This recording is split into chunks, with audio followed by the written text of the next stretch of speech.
안녕하세요. 오늘은 노자의 도덕경 69장을 펼쳐볼 건데요. 우리가 흔히 생각하는 전쟁과 승리에 대한 상식을 완전히 뒤집어버리는 아주 놀라운 지혜가 여기에 숨어 있습니다. 모든 건 딱 네 글자로 된 한 문장에서 시작돼요. 바로 이겁니다. 애자승에.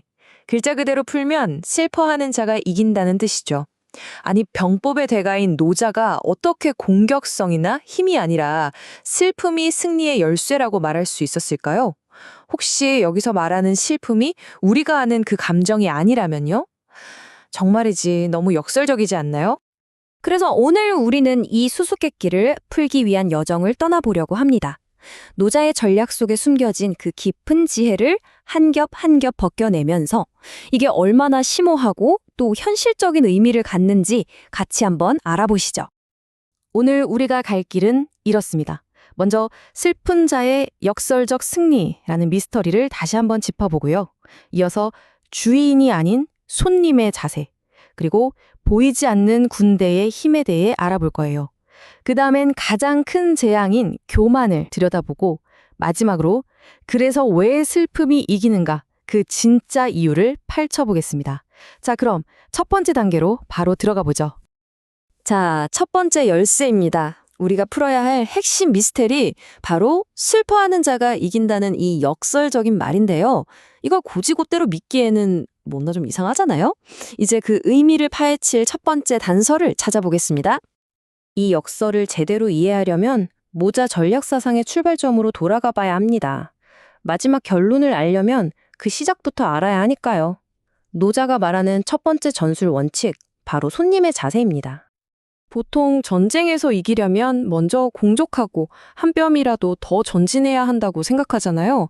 그런데 노자는 정반대를 이야기합니다. 주도하지 말고 오히려 방어하고 반응하는 자세를 가지라고요. 아니, 대체 왜 그랬을까요? 이 두 가지 접근법의 차이가 여기에 명확하게 보입니다. 먼저 공격하는 주인은 어때요?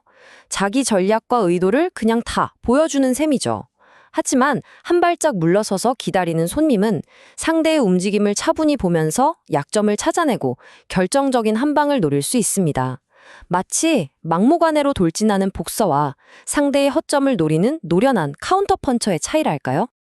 이 손님의 원칙을 아주 잘 보여주는 이야기가 하나 있습니다. 성급한 장수와 현명한 장수가 있었는데요. 성급한 장수가 먼저 공격하려고 막 준비할 때 현명한 장수는 그저 성벽 뒤에서 조용히 기다리면서 상황을 지켜봅니다.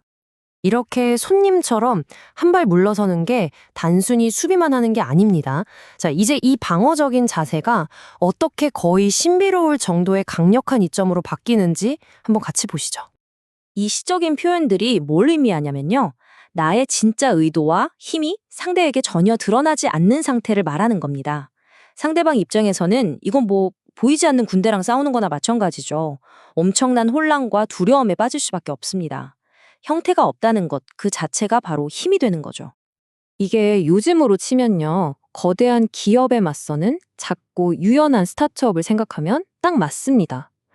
예측 불가능한 움직임으로 시장의 판을 뒤집어 버리잖아요. 바로 이게 얕보이는 것의 힘을 제대로 보여주는 사례라고 할 수 있겠죠. 자, 이야기로 다시 돌아가 볼까요?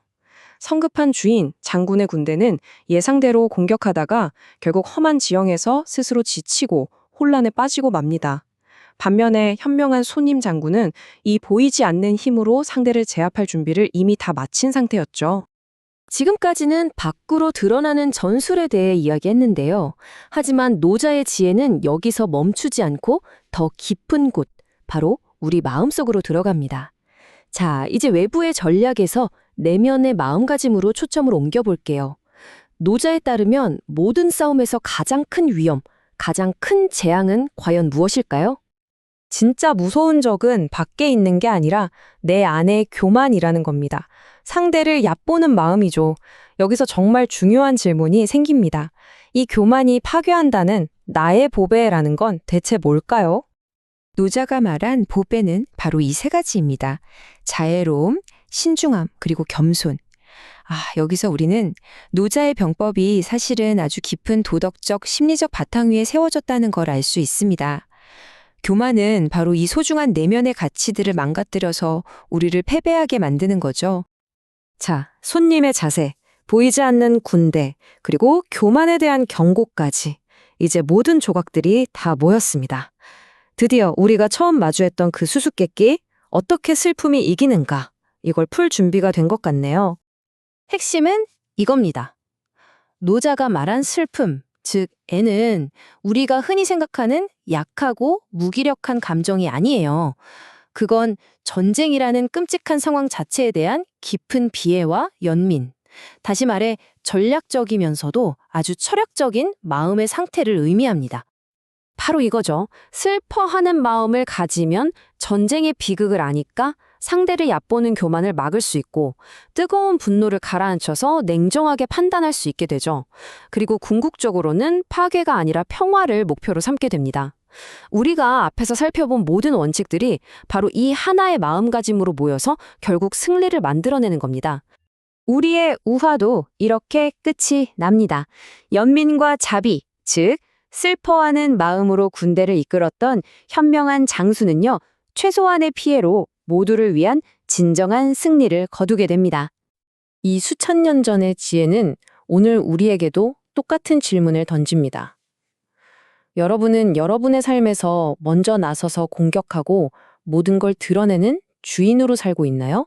아니면 한 걸음 물러서서 상황을 관찰하고 결정적인 기회를 잡는 손님으로 살고 있나요?